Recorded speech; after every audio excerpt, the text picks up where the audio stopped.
যে কি বলেছে in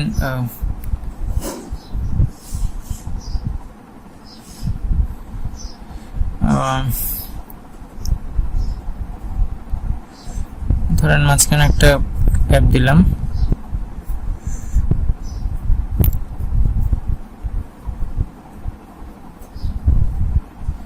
get a job you need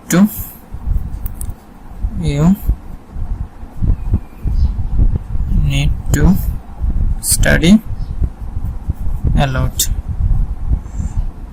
আপনার অনেক বেশি পড়াশোনা করতে হবে একটা জব পাওয়ার জন্য।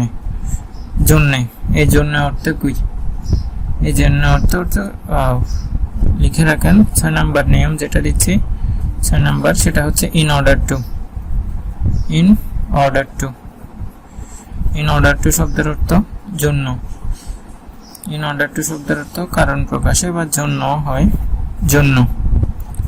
তো আপনি in order to তার মানে এখানে কি বোঝাচ্ছে এই সেন্টেন্সটা দ্বারা get a job you need study a lot। তার মানে দিতে পারেন এখানে কমা হবে না, in order to get a job একটা জব পাওয়ার জন্য in order to get a job you need to study a lot আপনার অনেক বেশি স্টাডি করতে হবে, অনেক বেশি পড়াশোনা করতে হবে। এরপরে যাই, তার মানে আপনি পরীক্ষায় যেটা আসুক না কেন সেটা বুঝে আপনাকে ফিল আপ করতে হবে। আপনি যদি না বুঝেন সেটা এই ক্ষেত্রে আপনার কোনো কাজেই আসবে না আর কি। তারপর 7 নাম্বারে যাই, এখানে বিপরীত ধারণা প্রকাশে বাদ ব্যবহৃত হয়। বিপরীত ধারণা প্রকাশে বাদ ব্যবহৃত হয় বিস্ময়করভাবে সারপ্রাইজিংলি। এটা অর্থ হচ্ছে সম্পূর্ণ বিপরীত ধারণা প্রকাশে এই দুটো শব্দ ব্যবহৃত হয়। বিপরীত ধারণা প্রকাশে এই দুটো শব্দ ব্যবহৃত হয়, সম্পূর্ণ বিপরীত ধারণা। তো এক্সাম্পল হিসেবে দিতে পারি যে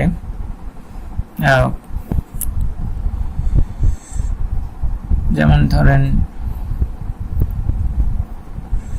he tried a lot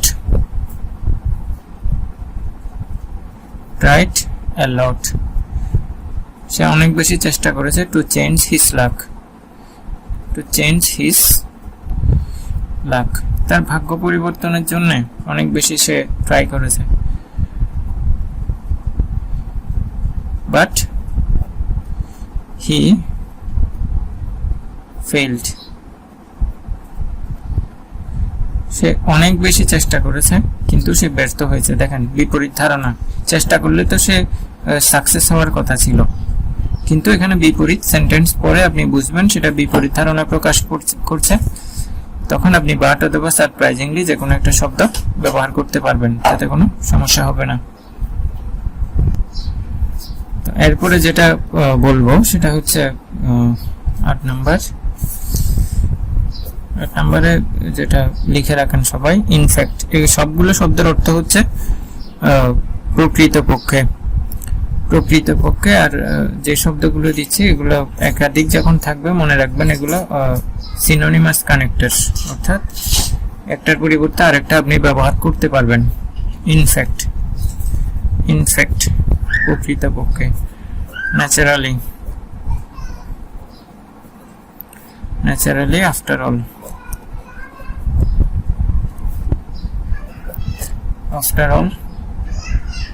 indeed actually।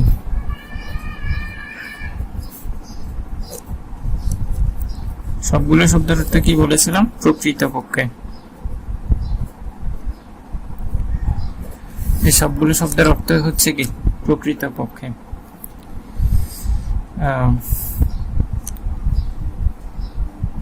Walking under the San example হিসেবে দিতে পারি,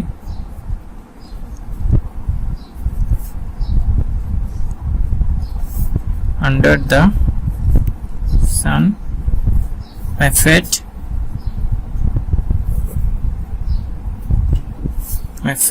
এই ফ্যাট শব্দের অর্থ কি? ফ্যাট শব্দের অর্থ কি? মলিন করা। my fat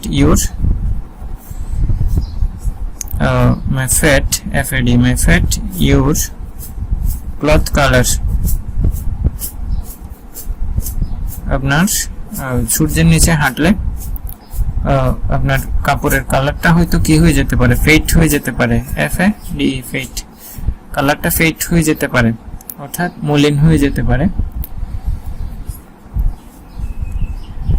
এখানে দিবেন ইউ শুড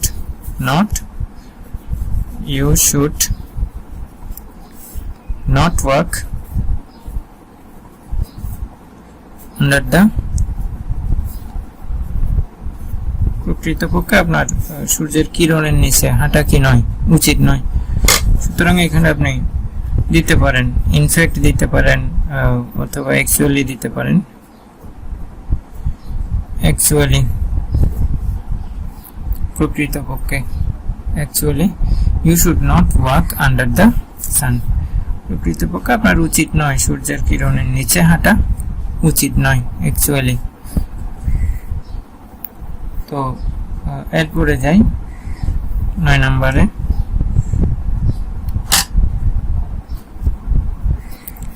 9 নম্বরে যে সামটাইমস, ইউজুয়ালি, সামটাইমস মাঝে মাঝে, অথবা ইউজুয়ালি সচরাচর, সচরাচর মাঝে মাঝে, মাঝে মাঝে ঘটে এমন ক্ষেত্রে ব্যবহৃত হয় এই শব্দগুলো। মাঝে মাঝে ঘটে এমন ক্ষেত্রে এই সামটাইম ইউজুয়ালি শব্দগুলো ব্যবহার করতে হয়।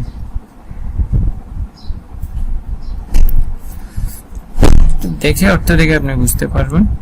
We wish to walk like,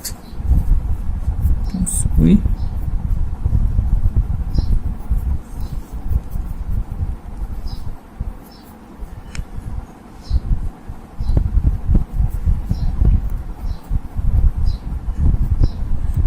মাঝে মাঝে আমরা মানে রিচ ম্যানের মতো, যারা ধনী মানুষ ওদের মতো কাজ করতে, কি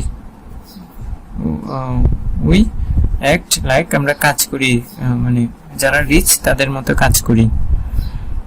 তো এটা দিতে পারেন সামটাইমস, অ্যানসারটা দিতে পারেন সামটাইমস, মাঝে মাঝে। মাঝে মাঝে we act like rich man, আমরা রিচ ম্যানের মতো অভিনয় করতে আমরা পছন্দ করি। মাঝে মাঝে আমরা রিচ ম্যানের মতো অভিনয় করতে কি করি, পছন্দ করি। তো সামটাইমস অর্থাৎ পুরো বাক্যটা, পুরো সেন্টেন্সটা আপনাকে পড়তে হবে, পরে বুঝতে হবে। বুঝার পরে আপনি এই কানেক্টর গুলো ব্যবহার করবেন। এই পর্যন্ত আপনাকে 9 ধরনের কানেক্টর দিয়েছি, সিনোনিমাস কানেক্টর সহ, এবং আমি চেষ্টা করব ইনশাআল্লাহ আপনাদেরকে 20 ধরনের কানেক্টর দেওয়ার জন্য, যেগুলো থেকে ইনশাআল্লাহ আপনি শতভাগ পরীক্ষায় কমন পেয়ে যাবেন।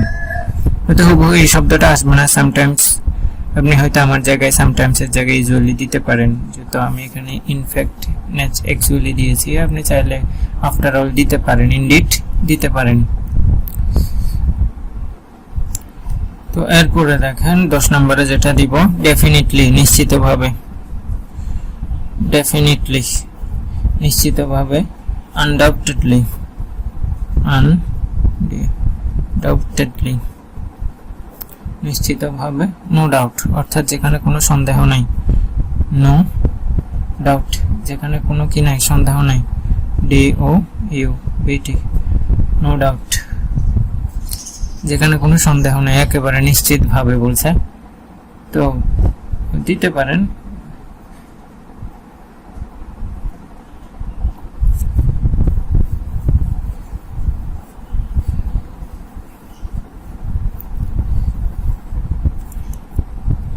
এক্সাম্পল দিতে পারি, he is a very studious boy,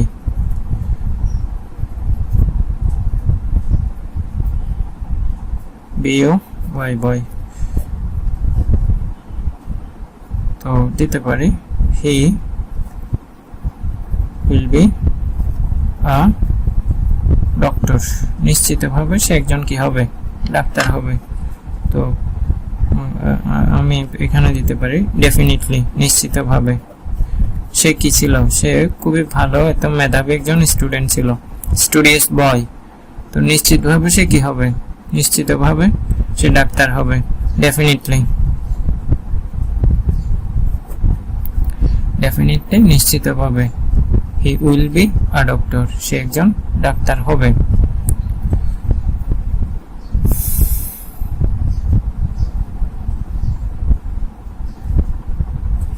তো দেখেন যে 11 নম্বরে যেটা দিচ্ছি,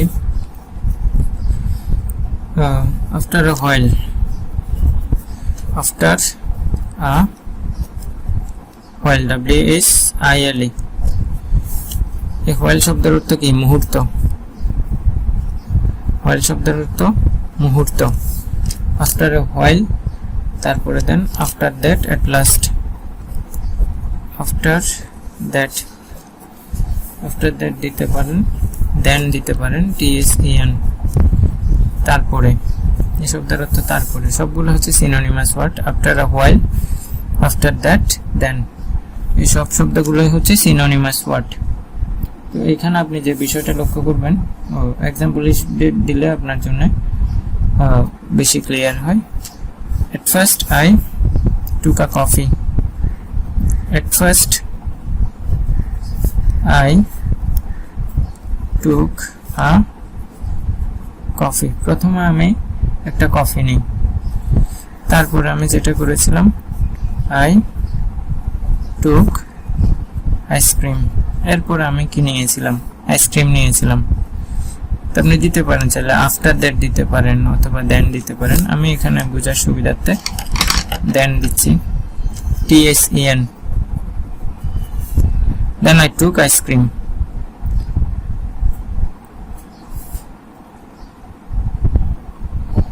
তো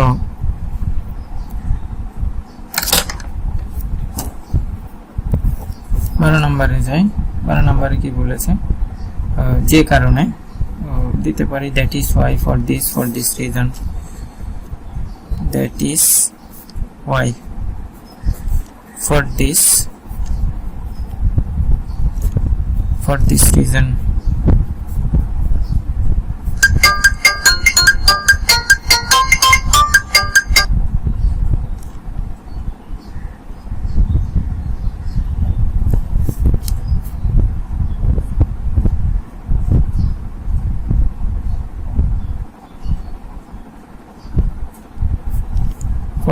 for this reason,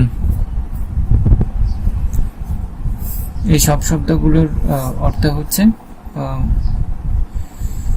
অর্থাৎ পূর্বের ঘটনার সঙ্গে পরের ঘটনার সামঞ্জস্যের ক্ষেত্রে, পূর্বের ঘটনার সাথে পরের ঘটনার সামঞ্জস্য রাখার ক্ষেত্রে এই শব্দগুলো ব্যবহৃত হয়। রাখার ক্ষেত্রে এই শব্দগুলো কি হয়? ব্যবহৃত হয়। তো এই ক্ষেত্রে আপনি দেখেন ব্যাপারটা যে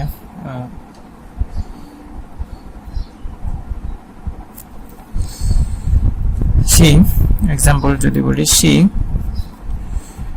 doesn't know, সে জানে না, how to apply rules of tense, how to apply rules of tense, সে জানে না কিভাবে টেন্সের রুলগুলো অ্যাপ্লাই করতে হয়, যে কারণে she is weak in English grammar, যে কারণে সে ইংলিশ গ্রামারে কি অনেক দুর্বল। তো এখানে আপনি সে টেন্সের রুলস জানে না বলে কি, how to apply rules of টেন্সের রুলস কিভাবে অ্যাপ্লাই করতে জানে না, যে কারণে সে is weak in English grammar, যে কারণে সে ইংলিশ গ্রামারে কি দুর্বল। তো আপনি এখানে দিবেন দ্যাট ইজ হোয়াই, যে কারণে, দ্যাট ইজ হোয়াই,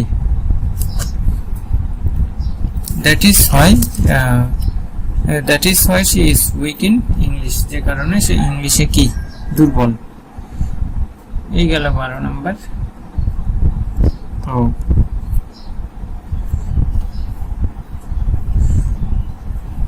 13 নম্বরে যাই।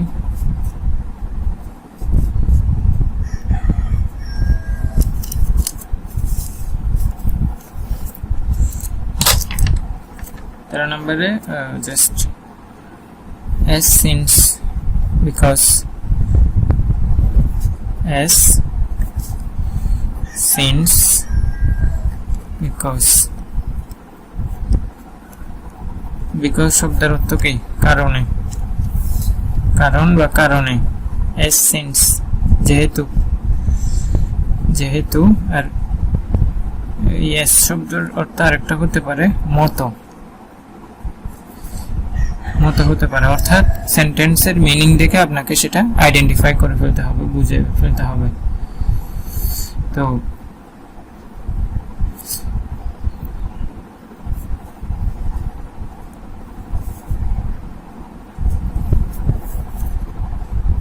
দিতে পারি এভাবে, he was ill,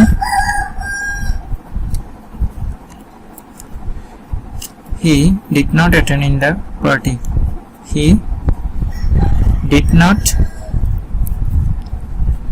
attend in the party। যেহেতু সে কি ছিল, ইল ছিল, সে কারণে he did not attend in the party, সে পার্টিতে অ্যাটেন্ড করতে পারেনি। এখানে দিতে পারবো since অথবা as দিতে পারি, অথবা because দিলেও কোনো সমস্যা নাই। as he was ill he did not attend in the party, যেহেতু সে অসুস্থ ছিল সে কারণে সে পার্টিতে অ্যাটেন্ড করতে পারেনি। টোটাল এই পর্যন্ত আপনাদেরকে 13টা দিয়েছি। আপনাদের হোমওয়ার্ক থাকবে যা দিচ্ছি, অর্থাৎ যা পড়াচ্ছি এগুলো একটার পর একটা আপনি খুব ভালো করে আত্মস্থ করে ফেলবেন। মুখস্থ করলে হবে না, আর নিজের আয়ত্তে নিয়ে আসতে হবে।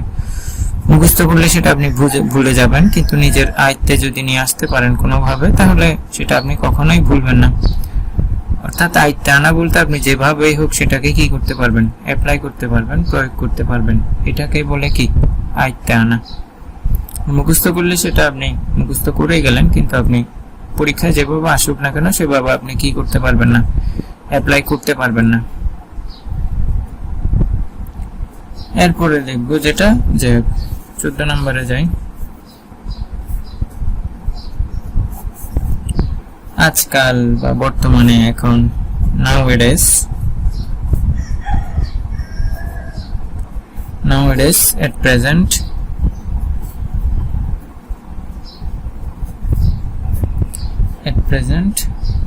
now এখনই, এখন, এগুলো পরীক্ষায় আসতে পারে। তো উদাহরণ হিসেবে আপনাকে দিলাম।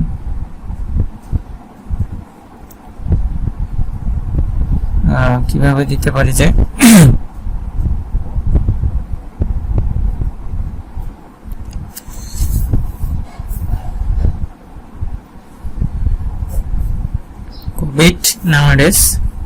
COVID-19 is attacking us, আমাদেরকে আক্রমণ করছে, us very severely। আজকাল COVID-19 আমাদেরকে খুব বাজেভাবে, খুবই কঠোরভাবে সে কি করছে, আক্রান্ত করছে, আক্রমণ করছে। nowadays দিতে পারেন, at present দিতে পারেন, now দিতে পারেন। আমি nowadays দিলাম। nowadays COVID-19 is attacking us very severely, সে আমাদেরকে খুব কঠোরভাবে সে কি করছে, সিভিয়ারলি, কঠোরভাবে সে আমাদেরকে অ্যাটাক করছে। অর্থাৎ ওই জন্য বারবার আপনাদেরকে বলছি যে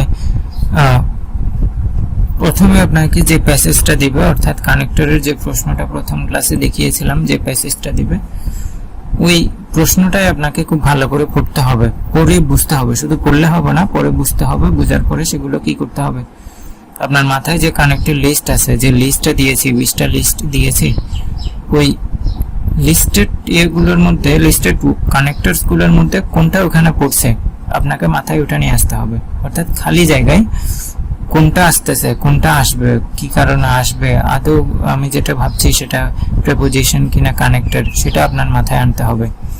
তখন আপনি ভালো মার্কস পাবেন। আদারওয়াইজ আপনি যদি নিজের মতো করে বসিয়ে দেন তাহলে মার্কস পাবেন না।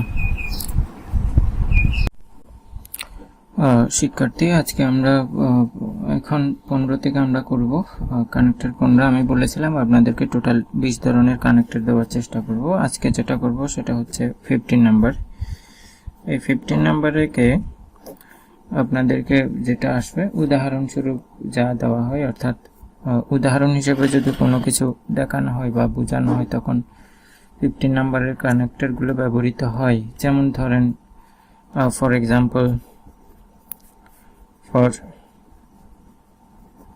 এক্সাম্পল, তারপর ধরতে পারেন ফর ইনস্ট্যান্স, উদাহরণস্বরূপ,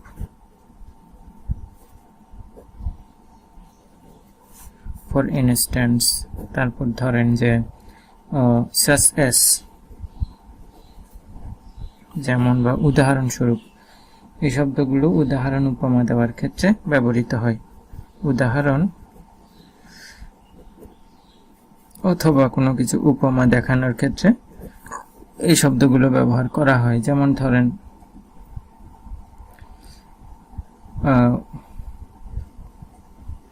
আমি এইভাবে বলতে পারি, উদাহরণ এক্সাম্পল, ফুড অ্যাডাল্টারেশন,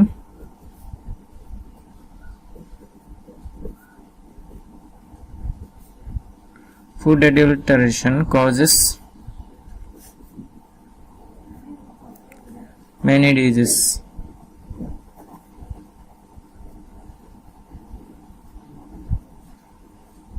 উদাহরণস্বরূপ বলতে পারি, এখানে একটা খালি জায়গা রাখলাম, it creates cancer in human body. উদাহরণস্বরূপ বলতে পারি এটা মানব শরীরে ক্যান্সার তৈরি করে। তো উদাহরণস্বরূপ food adulteration causes many disease, food অ্যাডাল্টারেশনের কারণে অনেক ডিজিজ হয়। উদাহরণস্বরূপ it creates cancer in human body. তো এইখানে আমি এক্সাম্পল হিসেবে দিতে পারি ফর ইনস্ট্যান্স অথবা সাচ এস। ফর ইনস্ট্যান্স দিতে পারি ফর এক্সাম্পল, আমি ফর এক্সাম্পল দিলাম, ফর এক্সাম্পল, অর্থাৎ খালি করে ফর এক্সাম্পল বসালাম। তো আপনি আপনার মতো করে এই ওয়ার্ডটা ব্যবহার করতে পারেন, তাতে কোনো সমস্যা নেই।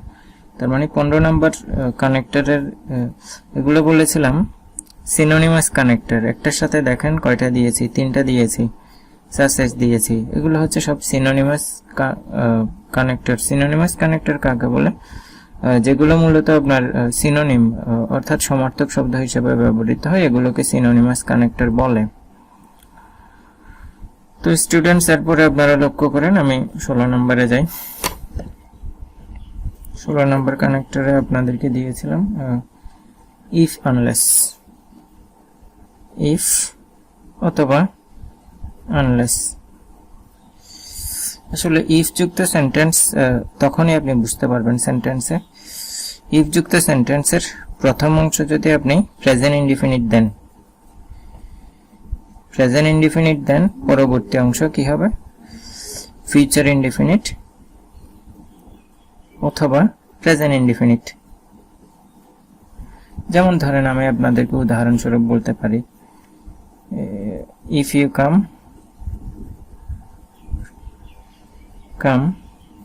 I shall go. যদি তুমি আসো আমি যাব। তো এখানে দেখেন শর্ত হচ্ছে আপনাকে আসতে হবে, যদি তুমি আসো আমি যাব। এখানে এই জায়গা খালি থাকবে, আপনি শর্ত দেখেই বুঝতে পারবেন যে এখানে কি হচ্ছে, ইফ হবে।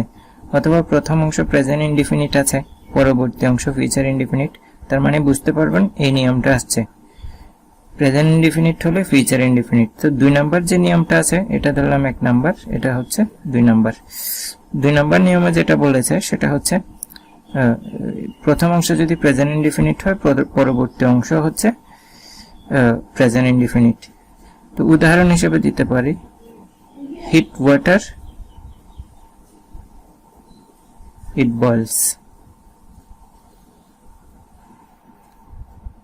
আপনি যদি দেখেন প্রথম অংশ কি প্রেজেন্ট ইনডিফিনিটে আছে, পরবর্তী অংশ কি আছে প্রেজেন্ট ইনডিফিনিট। তো আপনি বিষয়টা লক্ষ্য করেন, প্রেজেন্ট ইনডিফিনিট দুইটা অংশ দ্বারা শর্ত বোঝাচ্ছে। তার মানে আমি এই নিয়ম অনুসারে বলতে পারি এই অংশটা কি হবে, ইফ হবে। তার মানে ইফ এর এক নাম্বার রুল আমরা এখানে শেষ করলাম। তো ইফ যুক্ত সেন্টেন্সের আবার 2 নাম্বার আরেকটা নিয়ম আছে। 2 নাম্বার নিয়মটা হচ্ছে প্রথম অংশ যদি কি হয়, প্রথম অংশ যদি পাস্ট ইনডেফিনিট হয়, প্রথম অংশ যদি পাস্ট ইনডেফিনিট হয়, পরবর্তী অংশ সেটা হবে সাবজেক্ট প্লাস উড কুড মাইট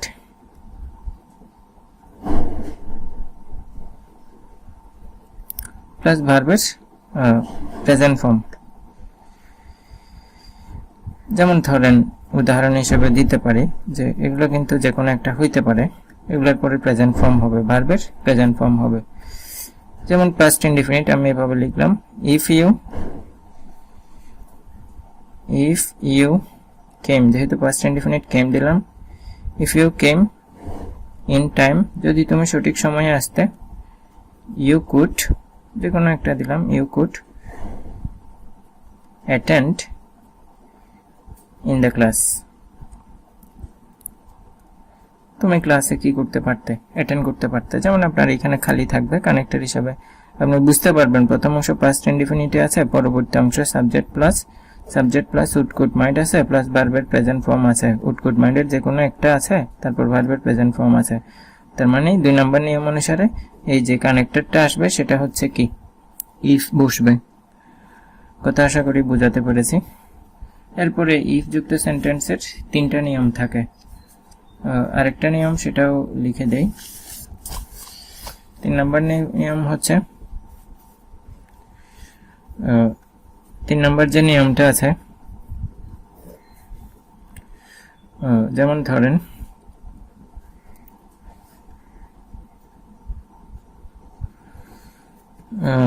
ইফের পূর্বে কি থাকবে, সাবজেক্ট প্লাস পাস্ট পারফেক্ট,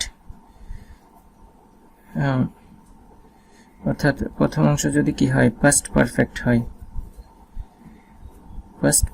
হয়, পরবর্তী অংশ হবে subject plus would have, could have, might have plus ভার্বের কোন ফর্ম হবে, পাস্ট পার্টিসিপল ফর্ম। এটা হচ্ছে 3 নাম্বার রুল। এভাবে যদি বলি, if you had come in time, if you had come in time, যদি তুমি সঠিক সময়ে আসতে, you would have attended in the party, you would have attended in the party, তুমি পার্টিতে কি করতে পারতে, জয়েন করতে পারতে। if you had come in time, যদি তুমি সঠিক সময়ে আসতে, if you would have, যেমন ধরেন প্রথম অংশ আমি এটা দেখলে বুঝলাম সেটা কিসে আছে, সেটা পাস্ট পারফেক্টে আছে। আবার আমার পরবর্তী অংশ subject plus would have, could have, might have এর পরে ভার্বের পাস্ট পার্টিসিপল ফর্ম আছে। তার মানে এই অংশ যদি খালি থাকে আপনি বুঝতে পারবেন এটা ইফ যুক্ত সেন্টেন্সের 3 নাম্বার নিয়মের মধ্যে পড়েছে। তখন আপনাকে 3 নাম্বার রুল অনুসারে বসাতে হবে। এবার এখানে যেটা ছিল, এখানে আনলেসও দিয়েছিলাম। আনলেস শব্দের অর্থ কি, যদি না। এই আনলেস শব্দের অর্থ যদি না, অর্থ লিখলাম যদি না, কিন্তু এখানে এই আন শব্দের অর্থ নো বা নট, লেস মানে কম না। তো এখানে একটা নিয়ম মনে রাখবেন, আনলেস যুক্ত সেন্টেন্সে কখনো নো বা নট ব্যবহৃত হয় না। যুক্ত সেন্টেন্সে নো অথবা নট ব্যবহৃত হয় না। I shall wait for you unless you come back. I shall wait for you unless you come back.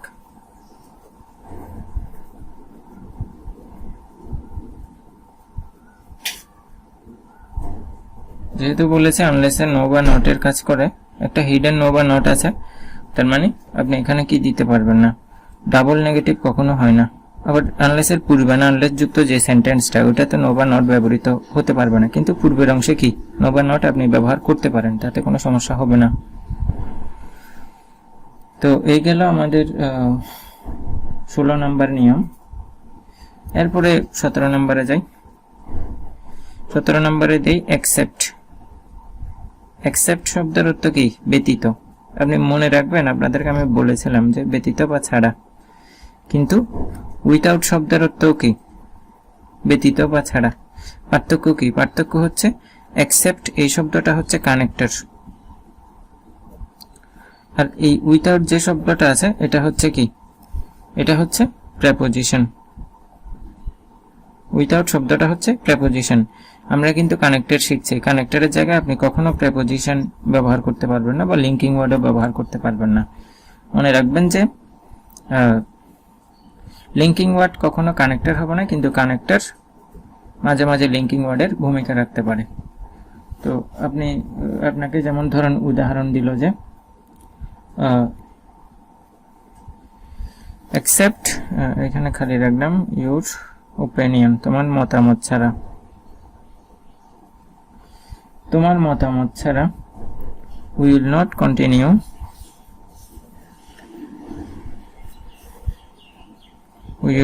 continue our class। অর্থাৎ তোমার কথা ছাড়া আমরা আমাদের ক্লাস রেগুলার করব না, কন্টিনিউ করব না। তো এই জায়গায় আপনি চাইলে কি দিতে পারেন? উইথাউট দিতে পারেন, কিন্তু উইথাউট আমাদেরকে এখানে উইথাউট ব্যবহার করতে পারবেন না। সেন্টেন্স কিন্তু কারেক্ট হয়ে যাবে, কিন্তু যেহেতু এই আইটেমটা আমরা কানেক্টরের আইটেম, এখানে আপনাকে কানেক্টরই ব্যবহার করতে হবে। তো সুতরাং এই বিষয়গুলো আপনাকে খেয়াল করতে হবে। আপনাকে কানেক্টর ব্যবহার করতে বলেছে, কিন্তু প্রেপোজিশন ব্যবহার করতে বলেনি। সুতরাং এই জায়গাতে আপনি যেটা করবেন সেটা হচ্ছে অ্যাকসেপ্ট দিবেন। অ্যাকসেপ্ট ইউর ব্যতীত আর কি। Accept your opinion we will, এখানে একটা কমা দিই, we will not continue our class. আপনার মতামত ছাড়া আমরা আমাদের ক্লাসটা কি করব না, কন্টিনিউ করব না, এই কথাটা বলছে। তো এরপরে আমরা যেটা দেখব সেটা হচ্ছে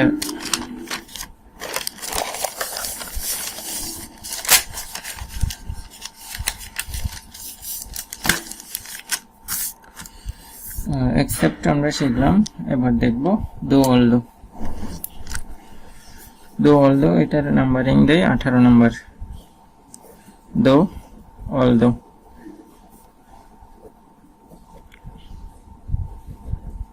বিপরীত সেন্টেন্স যুক্ত করতে, অর্থাৎ ভিন্নধর্মী দুটি সেন্টেন্স যুক্ত করার ক্ষেত্রে এই দো অলদো ব্যবহার করা হয়।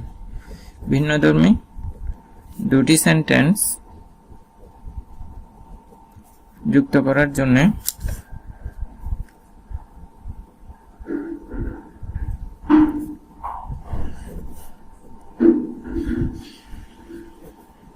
দো অলদো ব্যবহার করা হয়।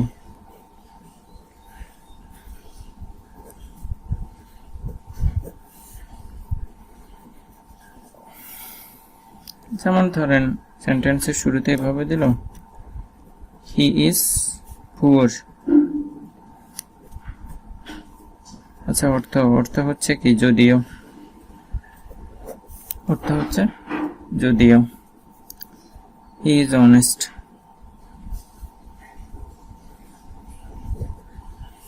যদিও সে পুয়ার, সে হচ্ছে কি? সৎ। তো আপনি এখানে দো অলদো দিবেন,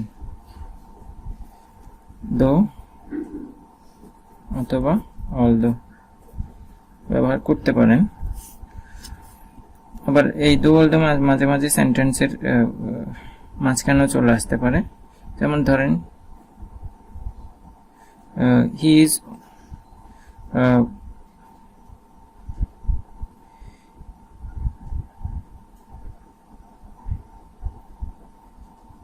মাঝখানে চাইলে আপনি দো অলদো বসিয়ে দিতে পারেন, তবে অর্থ সহ আপনাকে দিতে হবে আর কি, অর্থের সাথে মিলিয়ে দিতে হবে, আদারওয়াইজ সেটা আপনার ভিন্নভাবে হয়ে যেতে পারে। এরপরে যাই অ্যাকর্ডিংলি, অ্যাকর্ডিং টু অনুসারে, 19 অ্যাকর্ডিংলি অথবা অ্যাকর্ডিং টু, এই দুটো শব্দের অর্থ হচ্ছে কি? অনুসারে। এই দুটো শব্দের অর্থ হচ্ছে অনুসারে, অ্যাকর্ডিংলি, অ্যাকর্ডিং টু। তো এখানে ধরেন এভাবে দিল,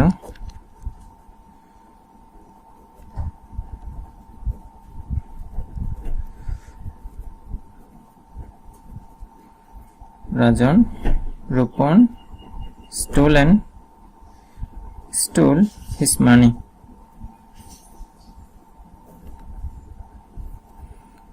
তো যে কথাটা বলছে রাজনের অনুসারে, তো অ্যাকর্ডিং টু অর্থাৎ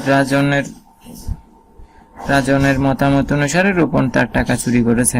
তো আমি দিতে পারি অ্যাকর্ডিংলি রাজন অথবা অ্যাকর্ডিং টু রাজন। তো আমি এখানে অ্যাকর্ডিং টু দিলাম। According to Rajan, Rupon stole his money. এখানে চাইলে আপনি সিনোনিমাস যেই কথাটা বলেছিলাম সিনোনিমাস অ্যাকর্ডিংলিও দিতে পারেন, অ্যাকর্ডিং টু দিতে পারেন। 19 নাম্বার গেল, এবার যাই 20 নাম্বারে। 20 নাম্বারে যেটা বলেছে সেটা হচ্ছে কি,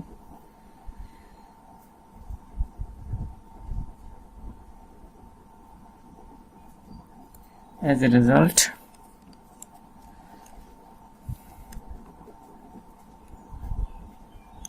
ফলাফলস্বরূপ as a result so finally consequently therefore so finally consequently therefore সুতরাং as a result ফলাফলস্বরূপ, so ফলাফলস্বরূপ কোনো কিছুর consequently therefore। তো এই জায়গায় কোনো কিছুর ফলাফল যদি প্রকাশ করতে চাই তখন এই শব্দগুলো ব্যবহার করা হয়। যেমন ধরেন he studied hard,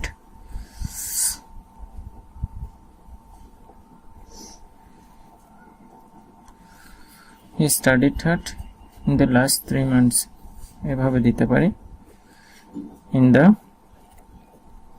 last 3 months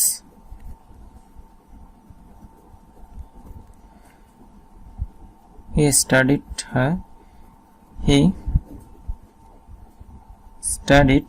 well to stand first in the exam. First in the exam. তো ফলাফলস্বরূপ as a result আমি অথবা so দিতে পারেন as a result, আপনাদের বুঝিয়ে সুবিধার্থে এখানে নিচে দাগ দিয়ে দিলাম as a result he stood first in his exam. He stood first in the exam. In the exam সে পরীক্ষায় কি হয়েছে, ফার্স্ট হয়েছে। তো টোটাল এখানে আপনাদেরকে কয়টা দিয়েছি, 20টা দিয়েছি। তো 20টা দেওয়ার পরে আপনি যেটা বুঝতে পারলেন, আমি মোটামুটি যে নিয়মগুলো নিয়ে আলোচনা করেছি। 1 নম্বরে বলেছি যে ফুল প্যাসেজটা যে কোয়েশ্চেনটা দিবে, অর্থাৎ যে প্যাসেজের ফরম্যাটে যে কোয়েশ্চেনটা দিবে একবার পড়ে নেবেন। প্রথমত ভালো করে একবার পড়ে নেবেন। দ্বিতীয়ত যেটা করবেন, গেস করবেন, অ্যান্টিসিপেট করবেন, অর্থাৎ এখানে কোন কানেক্টরটা হতে পারে। আবার এটা গুলিয়ে ফেলবেন না যে কোনটা কানেক্টরের জায়গায় আবার প্রেপোজিশন বসিয়ে দিবেন না। তো কানেক্টর কোনটা হতে পারে সেটা আপনাকে যাচাই বাছাই করে ওভাবে চিন্তা ভাবনা করে, অর্থাৎ পূর্বের লাইনের সাথে পরবর্তী লাইনের সাথে কি সম্পর্ক, অর্থ না বুঝে আপনি এখানে অ্যান্সার করতে যাবেন না। পুরো প্যাসেজটার অর্থ বোঝার উপর ডিপেন্ড করবে 90%, 95%, 90 থেকে 95% মার্কস ডিপেন্ড করবে, অর্থাৎ অর্থের উপর। আপনি আন্দাজে কয়েকটা বসিয়ে দিলেন কিন্তু মার্কস পেলেন না, পরবর্তীতে টিচারকে দোষারোপ করতে পারবেন না, কারণ আপনি অর্থ বুঝে কি করেননি, অর্থ বুঝে বসাননি। সুতরাং আপনাকে প্রথমত প্যাসেজটা পড়তে হবে, কোন শব্দটা বসবে সেটা অনুমান করতে হবে, তারপরে গেস করতে হবে যে প্রতিটা লাইন অর্থ আসলে কি বুঝিয়েছে, কোন লাইনের সাথে কোন সম্পর্ক কি বুঝিয়েছে সেটা আপনাকে কি করতে হবে, অনুমান করতে হবে। এই 3 ধাপ যদি সফলভাবে আপনি পেরোতে পারেন তাহলে ইনশাআল্লাহ আপনার ভালো মার্কস আসবে। আর যে রুলস কয়েকটা বলেছি, যেমন ধরেন ইফ এর রুলস বলেছি, আনলেস এর রুলস বলেছি, এই রুলসগুলো যদি আপনার মাথায় থাকে তাহলে আপনি খুব সহজেই এই রুলসগুলো কি করতে পারবেন, অ্যাপ্লাই করতে পারবেন।